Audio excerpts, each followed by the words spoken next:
Welcome to episode 2 of the Best of Botswana series, brought to you by Jim Green Footwear. We've just left the bustling town of Maun and we're heading north to find some animals. I'm gonna show you the tricks that I know. I'm getting tired of talking, and I need more of a show right now. Yo. It's time that you made your mind up. We found the wild dogs. Lately all it ever does is change. Feels like we're only talking, going round and around, back around. I will fight like no other every day. I won't stop like the others. I will stay. 'Cause now is the right time, and I'm feeling alright. I'm playing your game like I know I can win right now. After spending 2 unforgettable days at Kubu Island photographing the Milky Way, admiring the breathtaking views and even running a 10K on the Makgadikgadi Pans, Cathan and I headed north on the dusty 2 tracks towards Khwai. Gas in the tank, gas in the rear view. 2 lanes in a big sky clear blue. No map, no, we don't know where we're going. We're just keeping these 4 tires rolling. We've been driving on this road from Kubu Island to Khwai for hours now, and it is hands down the most remote road that I've ever driven. And we haven't seen any other cars. We've seen a few horses, some ostriches and some cows, and the odd little homestead where maybe a person waves at you, but other than that there is nothing out here.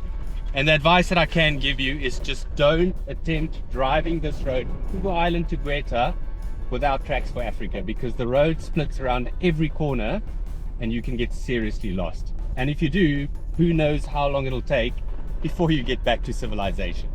For extra peace of mind, I always carry a satellite phone with me as well when I'm driving in extremely remote areas like this. I rent it from a company called Sat4Rent, which I can highly recommend, and I'll leave a link to their website in the video description. By 1:15, we finally pulled into the little town of Khwai, and just beyond that was our overnight stop, Planet Baobab, where we had booked a special activity. So, slight change of plan. We've just arrived here at Planet Baobab, and we were going to go and do the meerkat visit on Khwai Pan this afternoon, where you basically go and visit the meerkat colony and spend some time photographing them. But what they didn't tell us is that it is a 6-hour-long activity that they usually do in the mornings. So unfortunately we can't do it tomorrow morning because we've got quite far to go. So yeah, we just, after having this long day on the road and getting up at 2:30 this morning to photograph baobab trees, we've unfortunately had to cancel. But that's not the end of the world. We're very tired after this long drive, and luckily at Planet Baobab they have got a restaurant and a bar, so we're gonna go and grab something to eat. That was nice to eat in a restaurant for a change. I'm back here in our campsite here at Planet Baobab, and it's time to pump Tom Cruise's tires. I obviously deflated it to 2 bars when we went to Kubu Island, and now that we're back on the tar road to Maun tomorrow, I want to take it back up to 2.5. And I actually have a new toy to use, and it's called the Lumio Smart Pump Extreme. Now this actually started popping up on my Instagram feed after I had all those issues with my battery when we went to Chobe in January, because not only is this a compressor, but it actually can jumpstart your car as well. So I actually reached out to them and they were kind enough to send me this unit to test on this trip, so I'm going to give it a go now. So like I said, it can jumpstart your car, it's a compressor, and it actually also acts as a battery bank. Switch it on to car. Man, that is so easy. You literally just press in what pressure you wanted to take it to, and then simply press a button and wait for it to be done. Now let's just hope we don't need it to jumpstart the car. After downloading some footage, we decided to have an early night, not only to catch up on some sleep, but also because we wanted to head to Maun around sunrise the following morning. Step by step, I've walked 100 miles, and I still ain't sure just what I'm trying so hard to find. It is 1 o'clock on Friday the 9th of May, and Cathan and I are just pulling out of the chaotic, bustling town of Maun in northwestern Botswana, and boy, we had a crazy morning here. We left Planet Baobab nice and early, just after sunrise, so we could cut through the Naipans, Makgadikgadi Pans national parks to get to Maun early, because what I haven't told you is that we've actually struggled with our National Lunar camping fridge over the last few days. So we went to a place called the Frozen Donkey, which a friend of ours recommended to us, and they were very kind to check what was wrong. And actually it seems like the controller went because of a leak deep inside the fridge. So unfortunately the fridge has to stay back here in Maun for the week while we go up to Savuti. But thankfully my great friend Ep.2, who many of you will know from some of my previous overlanding safaris, was able to reach out to some contacts and organize not one but 2 camping fridges for us here in town. The one unfortunately was too big for our fridge slider, but Khwai, thank you so much for offering for us to use that. But the other one is a 40-litre Engel fridge. So Letitia, thank you so much that we can borrow your fridge, and Yei, thank you again for organizing it. We managed to pick up that fridge, and we did our shopping at Checkers, withdrew some pullahs, and also filled up our 4 jerry cans to have extra fuel in Savuti. So we are ready for the next part of this amazing adventure.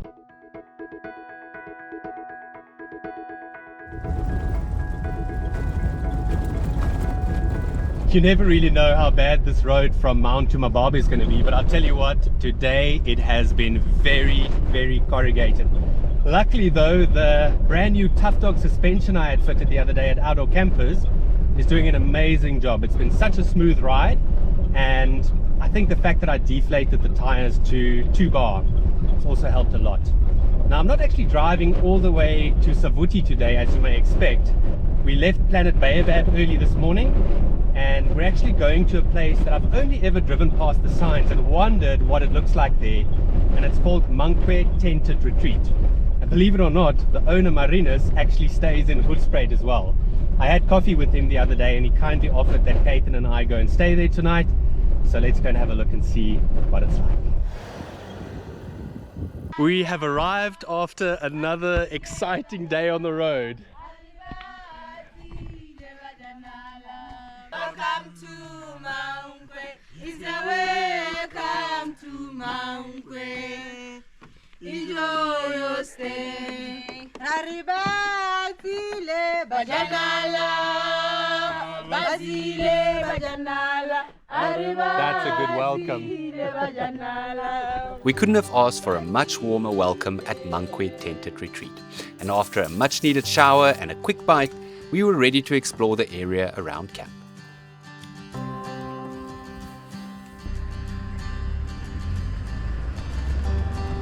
There we go, time for our first and only afternoon game drive here from Mankwe. Can't wait to see what we find. The veld around Mankwe was dense but beautiful, and it felt great knowing that for the first time on this trip, we stood a chance of seeing things like lions, leopards and wild dogs. In fact, not long into our drive, our guide Odie spotted some fresh lion tracks, but the cats themselves were nowhere to be found. We did, however, spot some zebras and a herd of giraffe, and by sunset we had pulled over at a seasonal pan for some sundowners.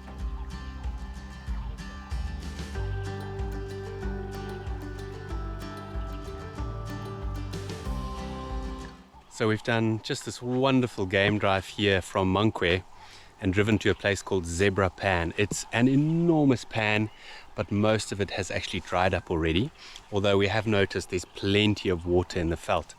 I was around in this area in January and there were very heavy rains, so the area is lush and the animals are very scattered. Talking about animals, we actually found here next to the pan some places where the elephants dig, and I'm assuming that they're digging for nutrients. Let me show you. You can see it's almost like these big crater-like structures, and basically the elephants come down and you can actually see where they've used their tusks to actually dig out some of this mud that I'm assuming has got some kind of nutrient in it that they can't find out in the field. We saw some fresh lion tracks as well, and now we're just having some sundowners and enjoying this first day in, well, on the edge of the Okavango Delta. and we cannot wait to do another game drive here tomorrow morning and then to head up to Savuti. Odie, who also leads day excursions into the neighboring Moremi Game Reserve and Khwai concession, told us about a pride of lions around Makgadikgadi, where we would be camping in 5 days' time, that has 7 tiny cubs. Would we be lucky enough to find them ourselves? Only time would tell. We woke up to a freezing morning and decided to warm up by the fire while we waited for the sun to rise.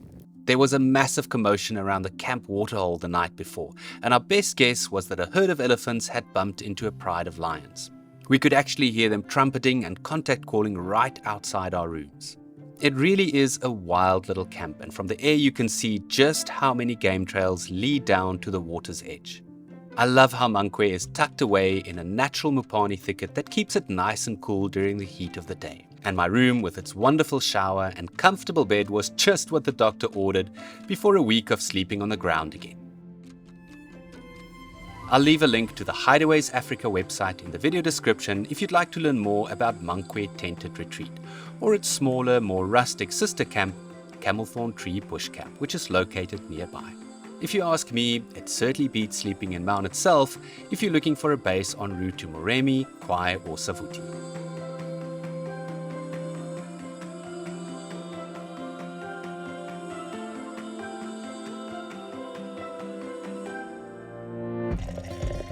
After making some coffee for the road, we put on our warmest layers and braved the cold on a morning game drive.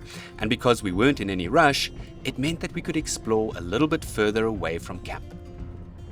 It's been such a wonderful morning so far. We left camp just after sunrise, driven through the Mupani Veld to the north, and we've come to these stunning pans, and there's just waterbirds everywhere. There's comb ducks, spur-winged goose, white-faced whistling ducks, some blacksmith lapwings, some beautiful open-billed storks. It really is paradise.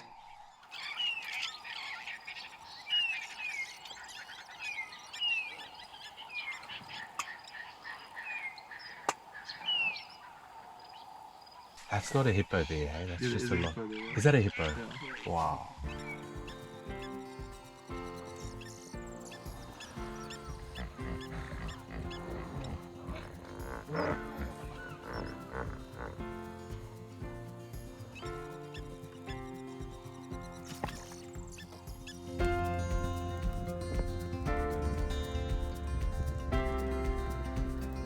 Odie drove us all the way to the banks of the Khwai River, a lush green contrast to the stark white Makgadikgadi Pans we had crossed just days earlier. This was our first real taste of the Okavango Delta, and we enjoyed it so much that we continued birdwatching for the rest of the morning.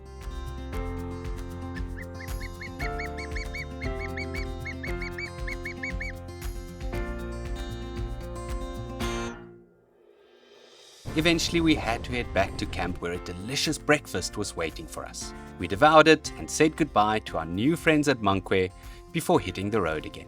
The first leg of our Best of Botswana overlanding adventure to Khama Rhino Sanctuary, Kubu Island and Mankwe Tented Retreat has come to an end, and we're now heading north on this lovely corrugated road to Savuti to find some animals. We had given ourselves more than 2 weeks to see and experience the best northern Botswana has to offer, starting with 4 nights at Savuti. From there we would head to Khwai for another 4 nights, followed by 8 nights in Moremi, split equally between Kakanaka and Third Bridge, but not before restocking in Maun, of course. So it's 20 to 3 and we've just entered Mababe Gate in Chobe National Park, slowly making our way to Savuti. In front of me is the split between the Sandridge Road and the Marsh Road, and the gentleman at the gate said stay right and then take the Marsh Road for 21 kilometers and then go back across. Apparently the grass gets very, very tall at the marsh itself, but the first bit is not quite as sandy as the Sandridge Road. So really looking forward to getting to Savuti, but we've got a little bit of a game drive ahead of us.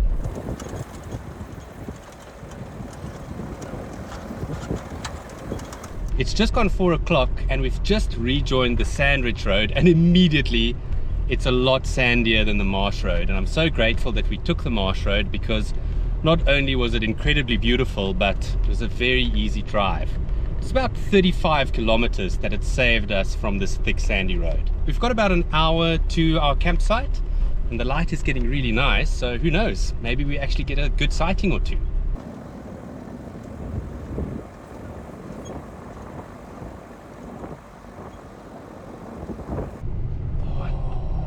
No. Cathan and I are about 13 kilometers from Savuti Campsite, and he's like, what's that in the road? And we're like, it's a wild dog, it's a wild dog. And I actually guessed our first predator would be a wild dog. It was a brown hyena, daytime brown hyena. First time for you ever, eh? First time. Come on. So cool. Oh, unfortunately it just ran off. Let's just see, maybe it's still around. Can't believe we just saw a brown hyena. That was Unbelievable. so unexpected. You know, Cathan and I have just been talking about like good vibes and putting good energy out there, and it's pretty much what we've done this whole trip, and it's paid off big time, eh? Yeah, Bat hawk this absolutely. morning, brown hyena this afternoon. Life is amazing. Got to ride our luck at the moment. Yo, come on! We arrived at the Savuti campsite entrance just before 6 p.m. and quickly set about pitching our tents before it got dark.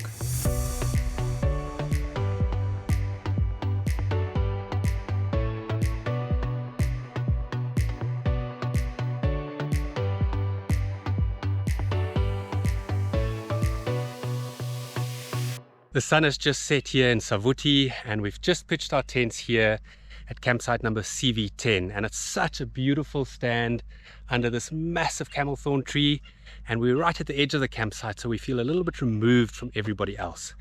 Now, I look a little bit like I've run a 10k along the Mababi sand ridge. It certainly feels like it, but it's very hot when we arrived here.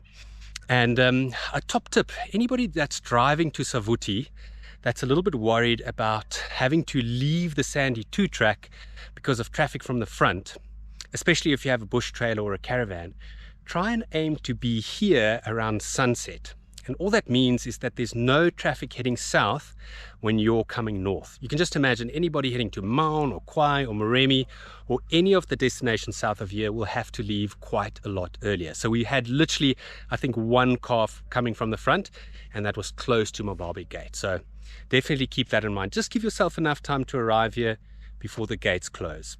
Cathan and I are still buzzing from that brown hyena sighting we had close to camp, and we actually heard some impalas give alarm calls now, so who knows, maybe there's a leopard or a lion close by. For now, I'm going to light a fire, have a shower, and the next time you see us, we'll be out on our first morning game drive here at Savuti.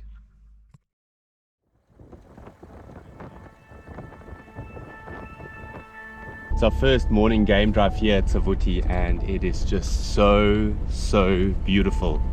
We've come south of camp because we heard lions roaring all night, and we've checked the first few waterholes up to Peter's Pan, and we're now driving through those beautiful apple leaf groves close to Leopard Rock.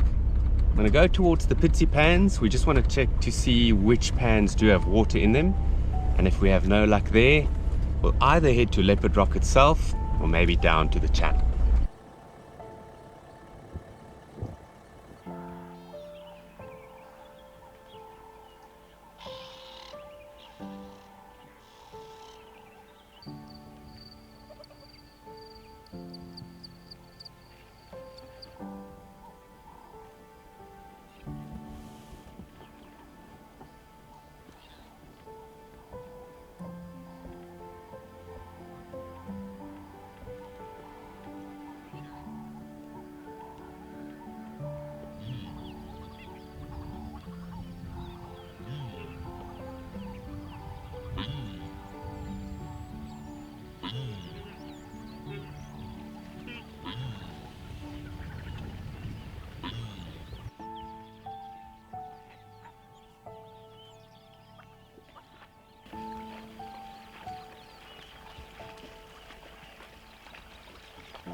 We've just got back to our camp here at Savuti after a lovely morning drive, and we've just put out our solar panels to charge our battery bank so we can get a little bit of work done and to download all the photographs and videos that we took.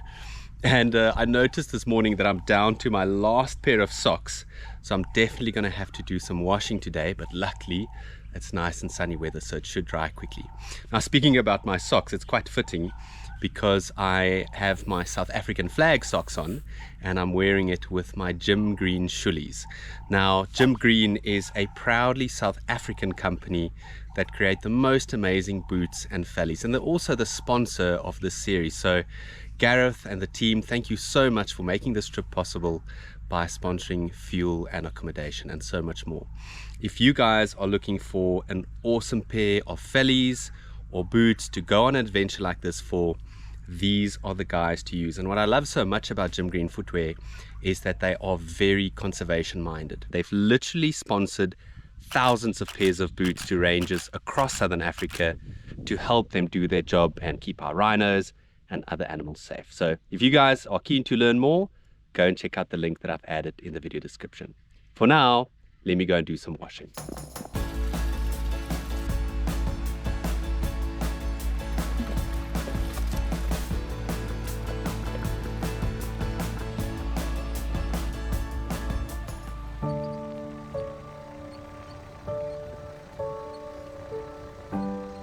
Cathan and I decided to come north to Harvey's Pan this afternoon, and at first it seemed quite quiet.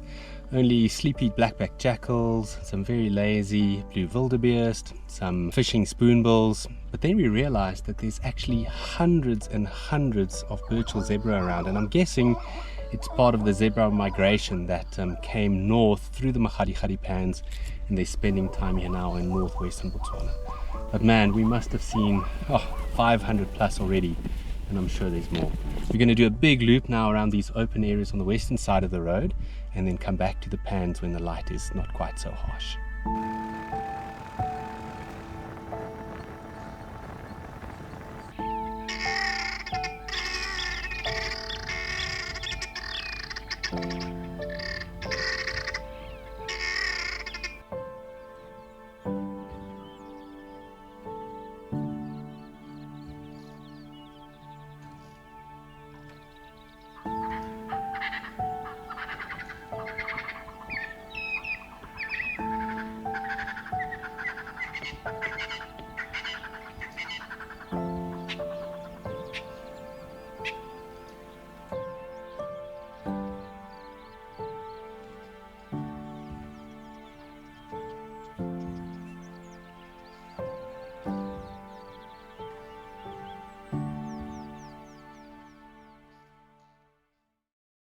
Cathan heard some lions roaring just after 4 o'clock in the morning, and luckily he sat up in his tent so that he could get the exact direction, and you can't believe it, exactly where he thought the roaring came from. We found tracks in the road where the pride had laid down, and we've been driving around now for about half an hour, and it looks like they actually came from Harvey's Pans where we were yesterday afternoon. Explains a bit why all the animals just disappeared just around sunset. We are now driving to that big beautiful open plain we explored in the afternoon, because our investigation this morning looking at tracks suggests that they went a little bit further to the west. So fingers crossed we find them soon. We found plenty of fresh tracks, but no lions. They always seem to be one step ahead of us. We just stopped here on the open pan, and then we heard some growling, almost sounded like lions fighting, not far from here.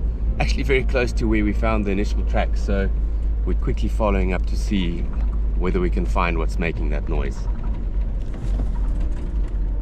Came from here somewhere, eh? Yeah.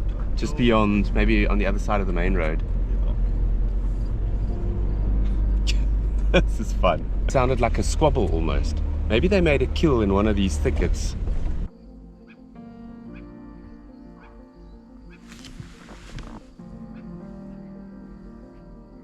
Listen to the Franklins this side. Cathan, let's check.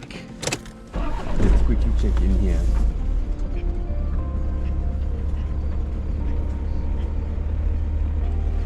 These lions have given us a proper run around. The pride is so big that there's tracks going in literally in every direction. We checked the big open pan, we checked where we heard the growl coming from, we went south. Now we're heading north towards Harvey Pans because there's 2 sets of tracks coming this way and the light is still very, very beautiful. So who knows, maybe 2 of the pride members decided to come this way. I'm gonna go and have a quick look. And then, just when we were about to give up hope,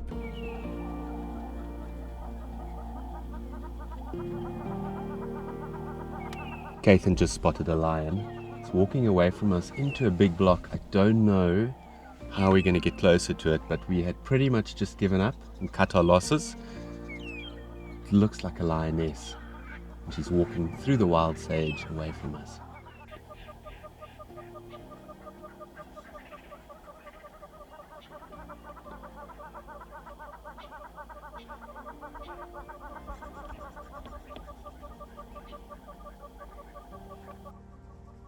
Where are you going, my girl?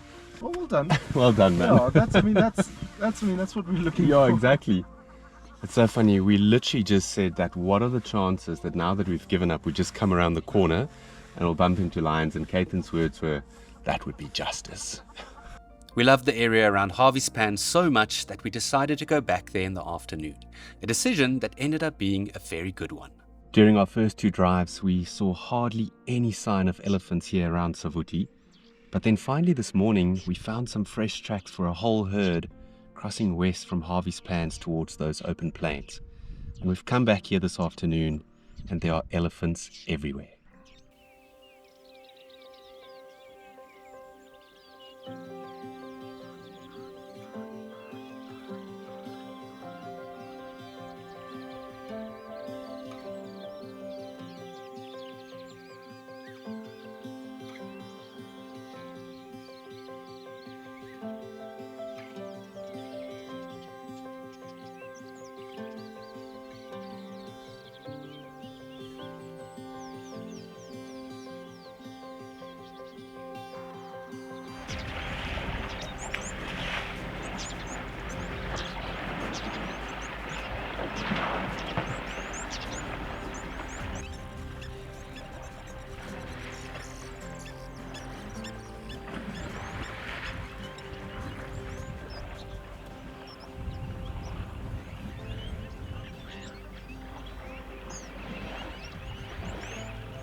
We have left the Harvey's Pans. The elephants have all moved into the thickets, and it's probably about 45 minutes before sunset, and we're so unsure about where to sit and wait for the pride of lions that we think are in the area and where they might drink. So we've decided to go back where we left that lioness this morning.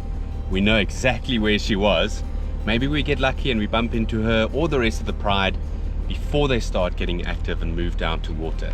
But at this stage, it's really anybody's guess.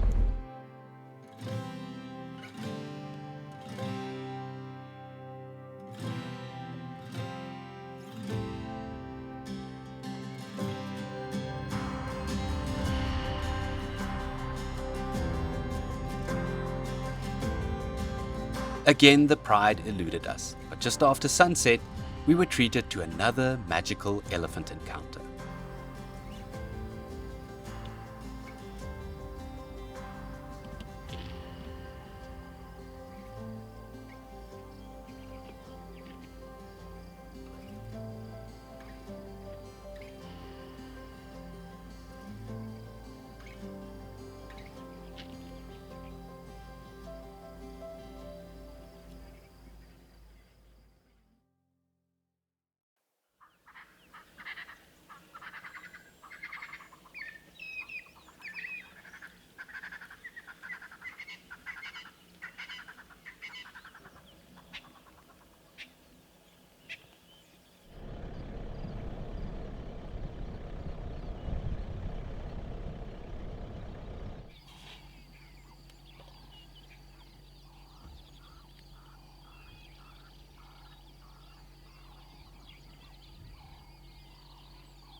Yesterday afternoon got quite chaotic around Harvey's Pans. There were so many vehicles there because of the lions that were in the area, that this morning we decided to go way in the opposite direction and come all the way down south to the marsh.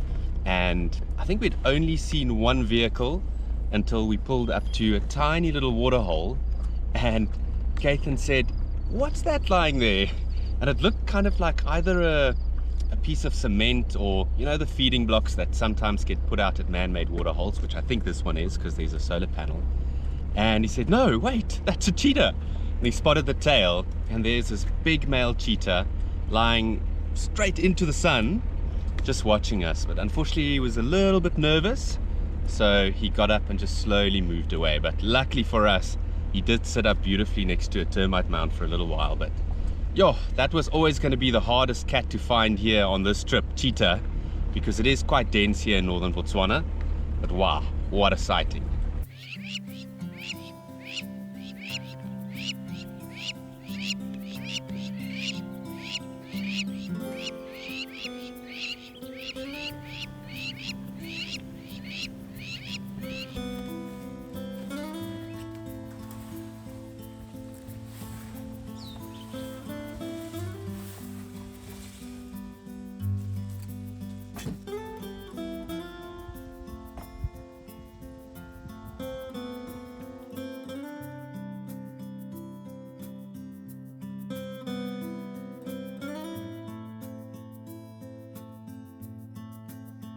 We had such a chill day in camp. I pretty much lay there reading my book the whole day.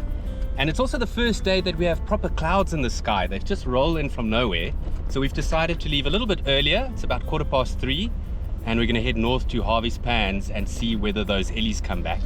And with these clouds in the sky, might make for some really nice shots.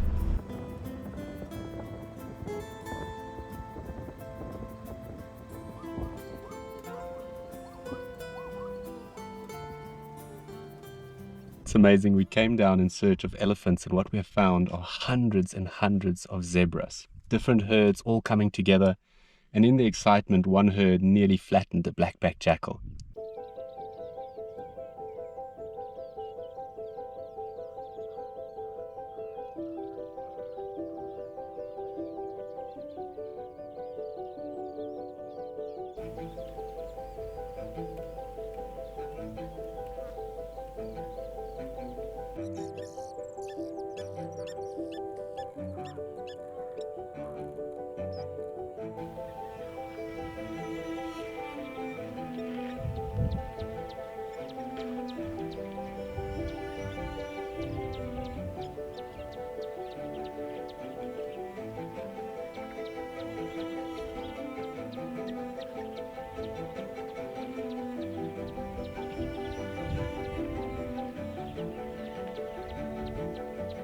We're back on the big open plain just to the northwest of camp, and Cathan just spotted what looked like over 100 vultures just taking off, kind of like something spooked them.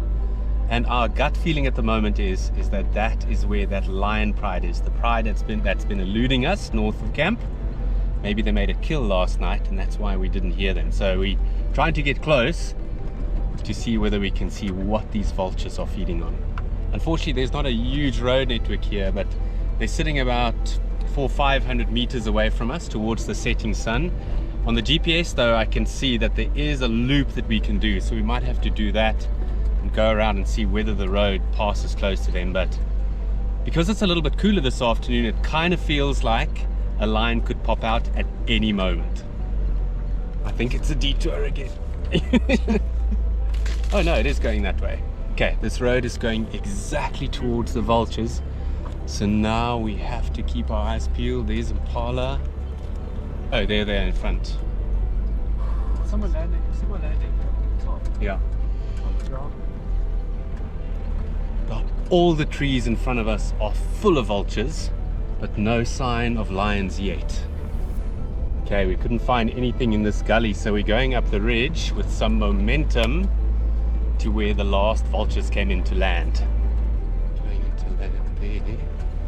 There's the cars. The leopard first. Oh, there's a leopard face. Right, so we've just found the carcass. Let's just see whether we can figure out what it is.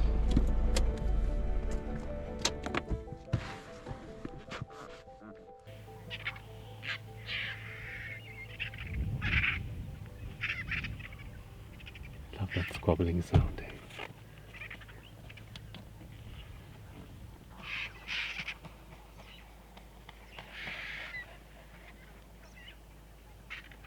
So it's a little bit dense where these vultures are feeding, and there's probably 20-25 of them left on the ground, mostly white-backed vultures. There's at least one lappet-faced vulture in there, but I think they've probably finished most of the carcass, and there's no sign of any lions, unfortunately. But if they killed last night, they obviously would have had the whole day to feed on it.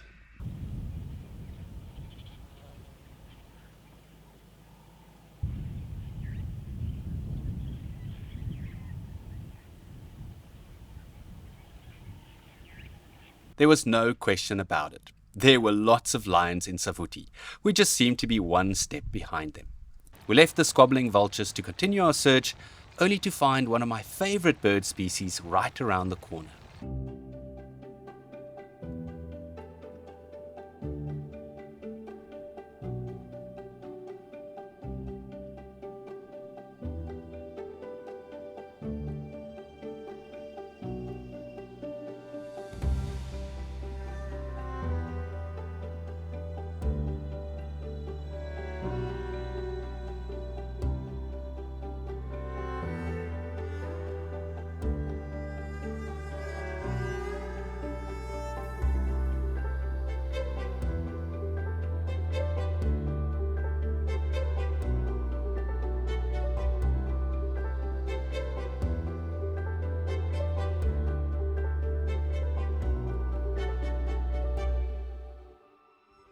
Cathan and I just had the most remarkable sighting. We were coming down the ridge where we had the vultures, and in the distance he saw a secretary bird, and when we got closer we realized that not only were there two of them, but they were collecting sticks for a nest.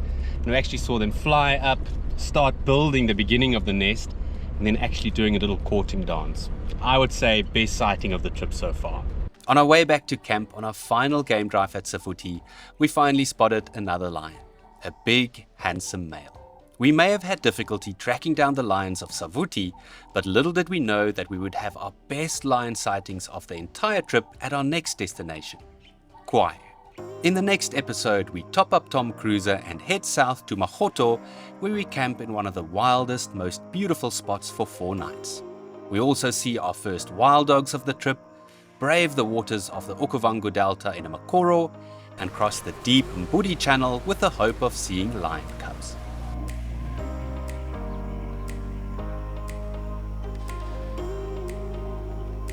If you enjoyed this video and would like to help me make more overlanding series like this one, please consider supporting me on Patreon. It's a platform that allows viewers like you to make small monthly donations to content creators like myself, and in return you'll get rewards like early access to my videos, behind the scenes footage, and mentions in the video like all these wonderful people.